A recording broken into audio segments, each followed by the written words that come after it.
नमस्कार मित्रों, मैं Rajeev Mishra social research foundation में आपका बहुत बहुत स्वागत करता हूं और आपको बताना चाहता हूं सोशल रिसर्च फाउंडेशन उच्च शिक्षा में शोध परक शिक्षण के लिए लगातार तत्पर रहता है और इस क्रम में हम 6 अंतर्राष्ट्रीय रिसर्च जर्नल्स का प्रकाशन लगातार कर रहे हैं। मित्रों, जर्नल्स की जो गुणवत्ता है उसका प्रमुख कारण है हमारा रिव्यू प्रोसेस।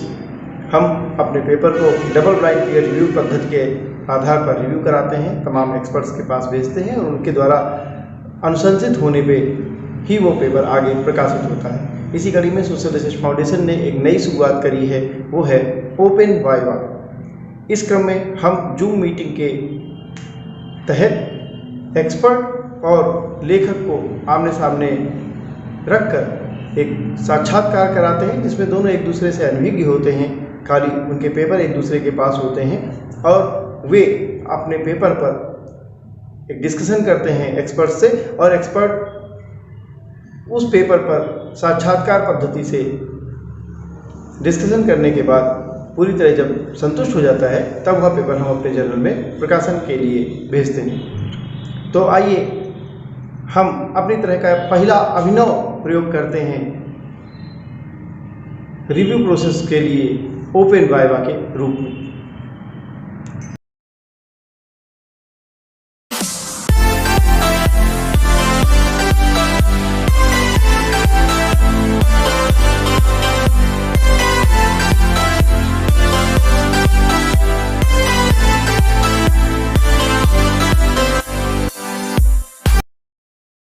जो आप 15106 पे पेपर है, आप सुन पा रही हैं हम लोगों को?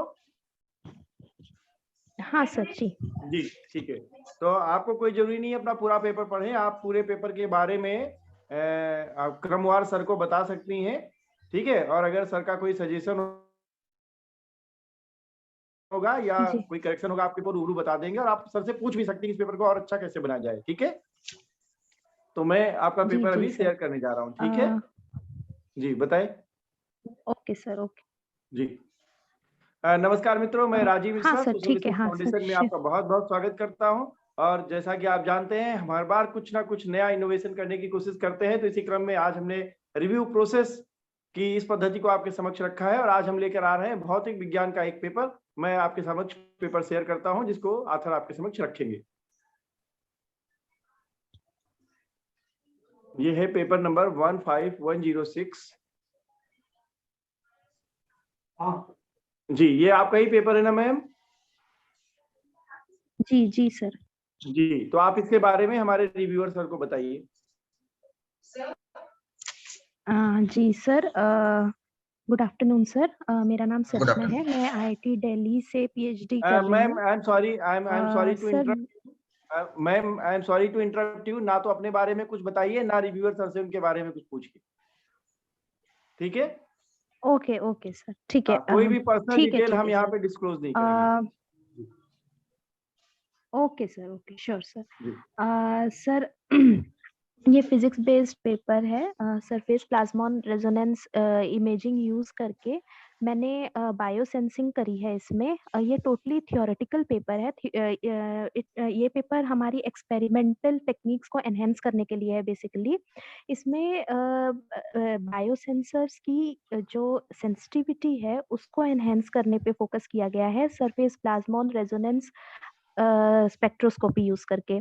तो इसमें क्या किया है मैंने कि एक गोल्ड एक प्लाज्मोनिक मटेरियल है, तो गोल्ड पे ऊपर जो है रफनेस क्रिएट करी है नैनो होल बना के, 20 नैनोमीटर का नैनो होल बना के रफनेस क्रिएट करी है, जिसके कारण जब हम उसके ऊपर कोई भी बायो एनालाइट डालेंगे और उसके बाद उसकी बायो एनालाइट डालने के बाद उसमें हम जब लेजर लाइट डाल के सरफेस एनहेंस स्पेक्ट्रोस्कोपी स्टडी करेंगे तो जो हमें रिफ्लेक्टेंस मिलेगा, डिप मिलेगा, वो और ज्यादा एनहेंस होके मिलेगा। तो इन शॉर्ट हम अपनी एनहेंसमेंट इम्प्रूव कर रहे हैं, सेंसिटिविटी इम्प्रूव कर रहे हैं बायोसेंसर्स की इस काम के थ्रू। तो सर अगर आपको कोई डाउट हो या कुछ हो तो आप मुझसे फर्दर क्वेश्चनिंग कर सकते हैं। हाँ मैडम, आवाज सुनाई देगी सर मेरी? जी सर, आपकी आवाज सुनाई दे जी रही है। सर। अगर मैडम रिजल्ट और बिल्कुल डिस्कशन के बारे में भी बता मैडम, देती तो आपको एक ज्यादा आसान हो जाता। अच्छा सर, मैं रिजल्ट डिस्कशन के बारे में थोड़ा और डिटेल में जी बताऊं। जी, आप सर प्लीज इसको इसमें और क्या थोड़ा है ब्रीफ कि करिए। मैं जी सर। सर मैंने इसमें RCWA थियोरेटिकल मेथड यूज किया है, rigorous rigorous coupled wave analysis use किया है। और जो सॉफ्टवेयर यूज किया गया है, इसमें सॉफ्टवेयर यूज करके क्या किया है कि रिफ्लेक्टेंस वर्सेस एंगल के बीच में ग्राफ प्लॉट किया गया है। तो हमने एंगल को चेंज किया है 45 सर ले डिग्री से लीजिए, 75 डिग्री तक। उसके बाद एक चावल पर्टिकुलर एंगल पे जहाँ पे रेज हो रहा है, लेजर लाइट जो है वो प्लाज्मोन्स के साथ रेजोनेट कर जाती है, वहां पे हमें डिप मिल रहा गीता है जी। एक स्पेसिफिक रिफ्रैक्टिव इंडेक्स और स्पेसिफिक एंगल के लिए। सिमिलरली हमने और ये काम हमने क्या किया है कि गोल्ड में जो हमने रफनेस क्रिएट किया है, उसमें हमने गोल्ड के नैनो होल का डायमीटर वेरी कर करके ये डिप स्टडी किया है।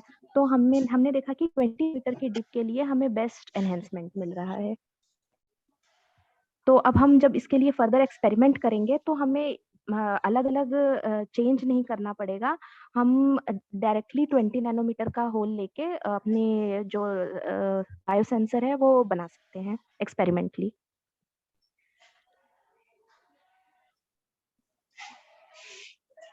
जी सर।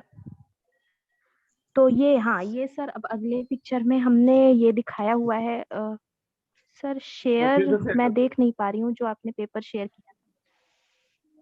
अभी दिख रहा है मैम? जी सर अभी दिख रहा है? है। नहीं सर, फिर नहीं दिख रहा। अभी देखिए, अभी तो मैंने शेयर कर दिया है। सर आपको दिख रहा है? हाँ हाँ सर, मेरे को क्लियर दिखाई दे रहा है। Yes sir. सर हाँ सर अभी दिख रहा है। जी। सर नेक्स्ट पेज पे एक बार मूव करें प्लीज। इससे भी हाँ नेक्स्ट। सर। तो ये हमने नहीं नहीं सर, ठीक है, ये प्रीवियस पेज फाइन था।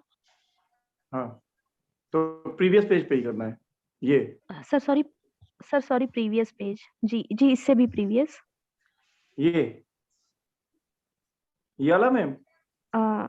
एक एक पेज और सर, जिसमें टेबल बनाया हुआ था। ये वाला? हाँ सर। जी सर, थैंक यू सर। जी हाँ जी। हाँ sir, thank you so much sir.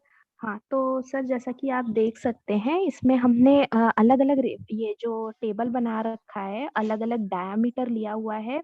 रो में और कॉलम्स में अलग अलग ये रिफ्रैक्टिव इंडेक्स की वैल्यूज ली हुई हैं, और उनके हमने specifically DRA value, differential reflectance amplitude, ये वैल्यूज कैलकुलेट करी हैं।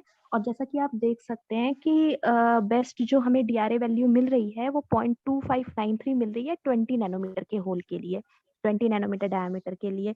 तो ये इसी पेपर से कंक्लूड किया गया है कि बेस्ट सेंसिटिविटी जो है वो गोल्ड नैनो होल जो है 20 नैनोमीटर डायमीटर का, उसके कॉरेस्पॉन्डिंग हमें बेस्ट सेंसिटिविटी मिल रही है। यही चीज फिर सर नेक्स्ट पेज पे हमने प्लॉट करके भी दिखाया हुआ है। और उसका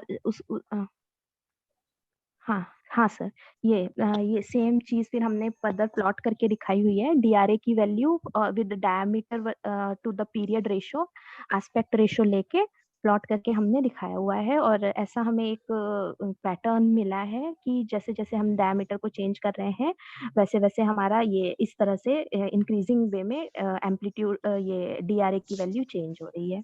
और जैसा कि आप देख सकते हैं, ब्लू वाला जो कर्व है वो बेस्ट 20 नैनोमीटर के लिए बेस्ट हमें DRA वैल्यू दे रहा है। जी सर।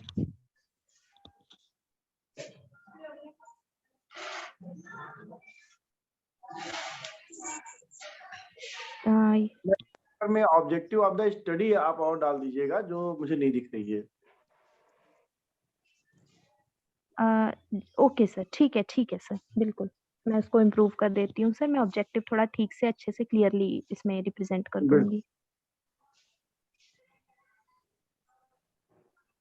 और सर कोई डाउट, कोई सजेशन हो तो आप प्लीज मुझे बता जी सकते जी, हैं। मैं रिव्यूअर सर के मैडम पास चलता हूँ। सर आप बताएं, अगर आप मैम से सीधे सवाल पूछे सर। एक तो क्या है मैडम, किसी भी आवाज आ रही है ना सर मेरी? जी आ रही है सर आपकी आवाज। हाँ हाँ, किसी भी टॉपिक पे जब अपन पेपर्स लिखते हैं तो उस पेपर्स के बारे में किस राइटर ने, चाहे वो अपने नेशनल हो इंटरनेशनल हो, उस टॉपिक से रिलेटेड किसी भी राइटर का जैसे आपने पेपर रेफरेंस के रूप में इसके अंदर नहीं दिया, तो मेरा आपके सजेशन ये है कि कम से कम एक दो रेफरेंस का उसमें दे, ताकि उससे अपन कंपैरिजन करें कि आपका जो रिजल्ट आ रहा है इनका रिजल्ट आ रहा है, तो आपका जो पेपर है वो बेटर क्यों है, क्यों। हाँ, तो आप इसमें एक तो रेफरेंस दो।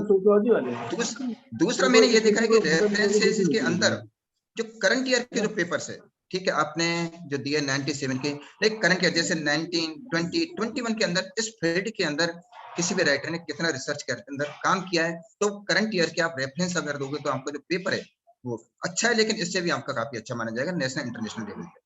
तो एक तो यही है कि ठीक है रेफरेंस सर, कंपैरिजन ठीक में है आपका सर, मैं जो थोड़ा भी आंसर करंट आ रहा है उस, हाँ वो आप वो दो, और दूसरा रेफरेंस के अंदर सिर्फ करंट ईयर के अंदर कितना रिसर्च के अंदर काम किया गया, तो ये थोड़ा दो आप जी इसमें दे सर, देना, जी बाकी आपका पेपर अच्छा है, पब्लिश कर देना है।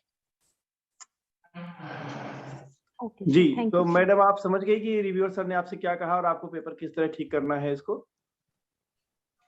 जी सर, बिल्कुल सर, मुझे जी मुझे रेफरेंस में वर्कआउट करना है ऑब्जेक्टिव। जी सर, मैं कर दूंगी, ये बिल्कुल कर जी, दूंगी। तो आप इन चीजों को करके भेजिए तो हम इस पेपर को आगे पब्लिकेशन के लिए भेज सकते हैं। फिलहाल तो ये पेपर आपका अप्रूव है, लेकिन थोड़े से संशोधन के बाद जो सर ने आपको सुझाए हैं। ठीक है, तो ठीक है सर, ये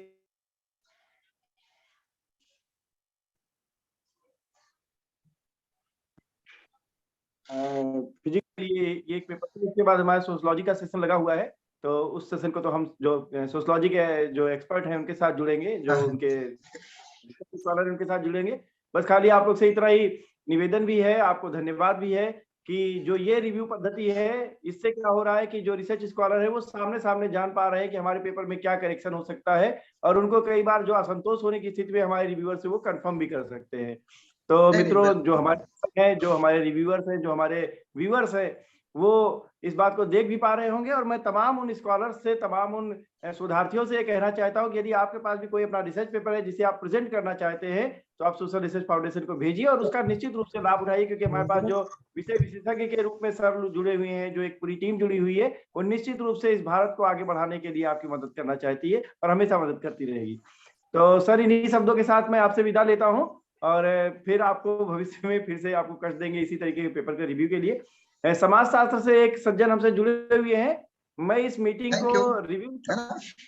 ओके, थैंक यू मैं इस मीटिंग को लीव करके और दोबारा से जुड़ता हूँ, ताकि जो है थैंक यू हम सर, दूसरे सेशन में आ थैंक यू। सकें। जी मैम, जी नमस्कार। Okay, thank you sir, thank you. जी नमस्कार मैम।